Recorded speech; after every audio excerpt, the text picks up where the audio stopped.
नमस्कार, मैं doctor Mukesh Kumar Sharma, associate professor, department of zoology, सम्राट Prithviraj Chauhan government college Ajmer.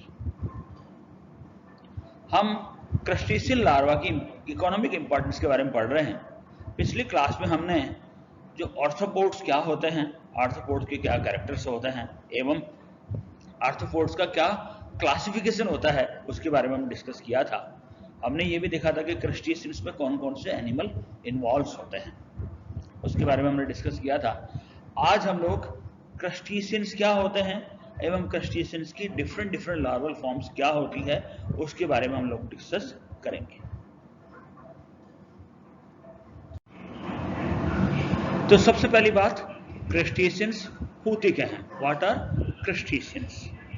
So crustaceans are arthropods whose body is covered with chitinous exoskeleton for protection। यानी हम लोग यदि देखें तो बेसिकली होता क्या है कि जो क्रस्टेशियंस होते हैं ना, जैसे आप सब लोगों को पता है आर्थ्रोपोड्स होते हैं जिनकी बॉडी एक काइटिनस एक्सोस्केलेटन यानी बाह्य कंकाल द्वारा कवर्ड होती है। क्यों? उनको प्रोटेक्शन प्रदान करने के लिए। But the same exoskeleton does not allow body growth and hence must be shed to in order to allow growth. लेकिन यही है ना, जो एक्सोस्केलेटन हमेशा लगातार उस पर रहता नहीं है, क्योंकि वो एक्सोस्केलेटन उनकी बॉडी की ग्रोथ को अलाउ नहीं करता, यानी बॉडी ग्रो कर नहीं पाएगी। इसमें से क्या होता है कि ग्रोथ करने के लिए किसी भी एनिमल को, किसी भी क्रस्टेशियन एनिमल को ग्रोथ करने के लिए ये जो एक्सोस्केलेटन होता है उसको है ना, जो रेगुलर इंटरवल पर उसको शेड करना होता है, यानी उसको गिरा देना होता है। The larval stages feed and grow in order to become adult and must undergo molting or ecdysis to grow. After each molting, they change their structure and size and hence are different from the previous stage. जो different larval stages होती है ना, वो क्या करती है? Grow करती है। क्यों? एडल्ट बनने के लिए, ठीक है। और एडल्ट बनने के लिए ग्रो करती है, तो इसका मतलब क्या होता है कि वो जो आपका जो काइटिनस एक्सोस्केलेटन होता है उसको गिराना होता है ना, ग्रो करने के लिए। तो ये क्या करती है? मॉल्टिंग अथवा एक्डाइसिस के प्रोसेस के द्वारा ये अपने एक्सोस्केलेटन को त्यागती रहती हैं और धीरे धीरे ग्रो करती रहती हैं जब तक कि वो पर्टिकुलरली एडल्ट ना हो जाए।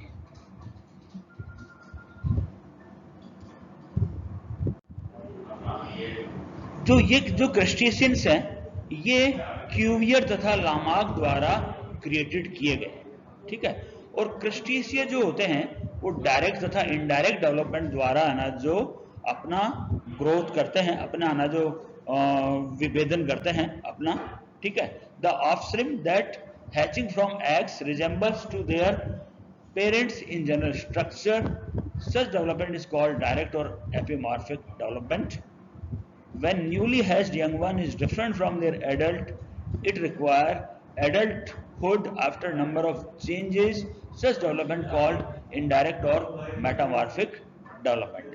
तो यदि ऑफस्प्रिंग जो है, जो कि एग से निकलती है, यदि वो पेरेंट से ना जो जनरल स्ट्रक्चर में रिजेंबल करे तो उसको हम कहते हैं डायरेक्ट अथवा एपिमॉर्फिक डेवलपमेंट। और यदि जो नया जो हैच जो यंग वन है यदि अपने पेरेंट से यदि डिफरेंट हो तो उस केस में उस डेवलपमेंट को हम लोग इनडायरेक्ट अथवा मेटामॉर्फिक डेवलपमेंट कहते हैं। तो डेवलपमेंट दो प्रकार के हो गए, एक आपका एपिमॉर्फिक अथवा डायरेक्ट डेवलपमेंट और दूसरा इनडायरेक्ट अथवा मेटामॉर्फिक डेवलपमेंट।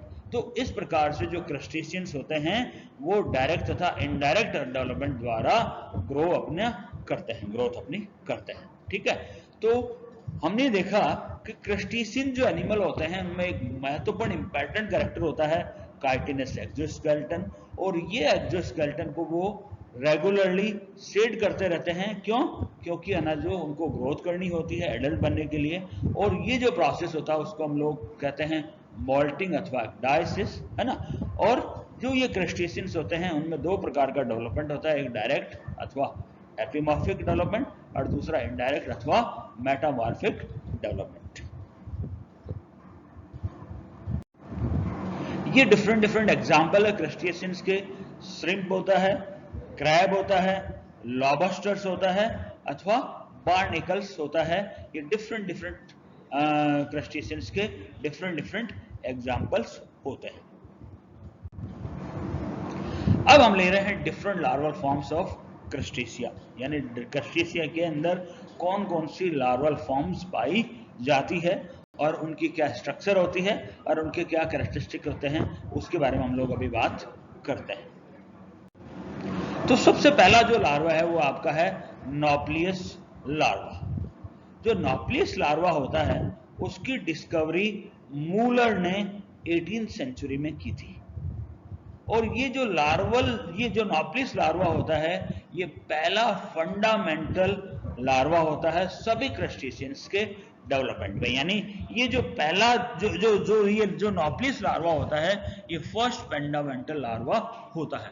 इसके अंदर जो इसके स्ट्रक्चर यदि हम देखें तो इसकी जो बॉडी होती है वो ओवल शेप की होती है तथा अनसेगमेंटेड होती है। ये सबसे इंपॉर्टेंट बात है, इनमें कोई भी सेगमेंट नहीं पाया जाता है। और इसमें क्या होता है, एक लार्ज सेफेलोथोरिक्स होता है और रूडिमेंट्री एब्डोमेन होता है। बड़ा तो इसमें क्या होता है, सेफेलोथोरिक्स होता है तथा रूडिमेंट्री इसमें एब्डोमेन पाया जाता है। इसके साथ ही इसमें 3 पेयर अपेंडेजेस के होते हैं जो कि एंटेन्यूल्स, एंटीना तथा मैंडिबल होता है।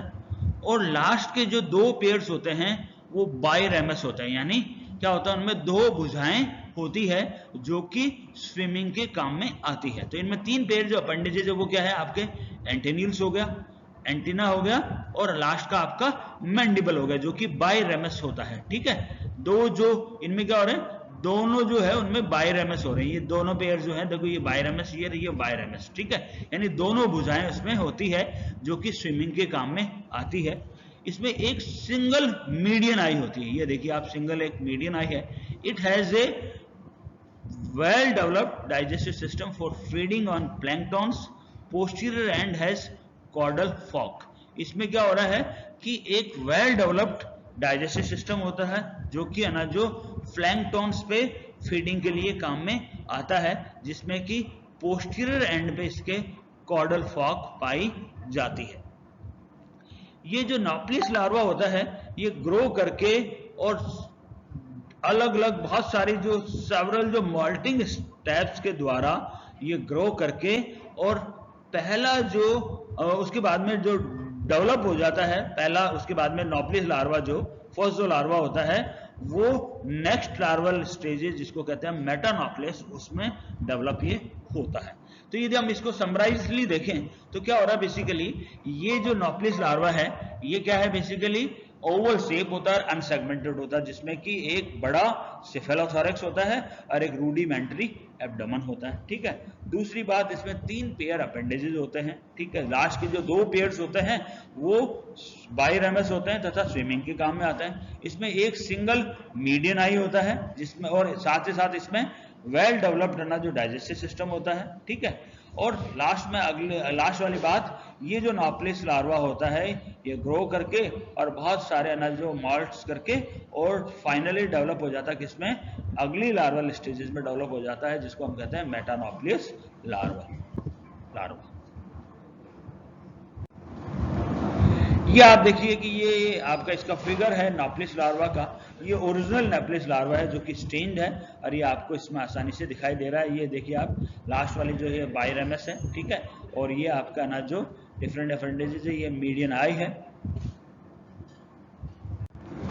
अब अगला जो लार्वा है इसमें मेटानॉप्लियस लार्वा है। जैसा मैंने बताया आपको कि नॉप्लियस लार्वा मेटानॉप्लियस लार्वा में बदल जाता है। ठीक है, और ये नोस्टोट्रैका जो होते हैं जिसमें एपस का एग्जाम्पल है, जो ये नॉप्लियस लार्वा मेटानॉप्लियस लार्वा में बदल जाता है। ये इसमें मतलब नोस्टोट्रैका में ये पाया जाता है और ये स्लाइटली लार्जर होता है किससे, नॉप्लियस से। और इसमें जैसे बताया आपको कि सेफेलोथोरैक्स एंड एब्डोमेन पाया जाता है और साथ ही साथ में इसमें कॉर्डल फॉका भी पाया जाता है। ये देखिए आप, कॉर्डल फॉका है जो कि डिवाइडेड हो रखा है।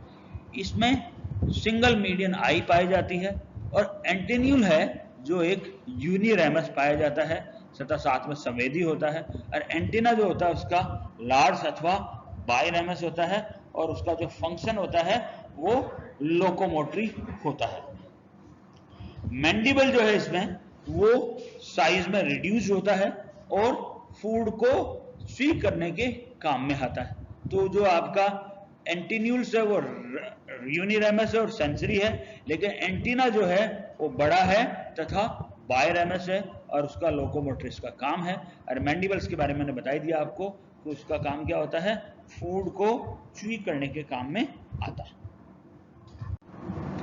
ये आप देख सकते हैं मेटानोप्लिस लार्वा के फिगर्स हैं। ये आपका ओरिजिनल मेटानोप्लिस लार्वा है। यहाँ पे अगेन उसका रेखांकित चित्र बना हुआ है इसमें। तो आज के लिए हम लोग यहीं पे खत्म करते हैं। आगे की क्लास में हम लोग अन्य जो आपके जो इसके लार्वल फॉर्म्स है उसके बारे में हम लोग डिस्कस करेंगे। धन्यवाद। आपको यदि कोई प्रॉब्लम हो या कोई समस्या हो तो आप मेरे ईमेल अथवा मेरे मोबाइल पे कांटेक्ट कर सकते हैं।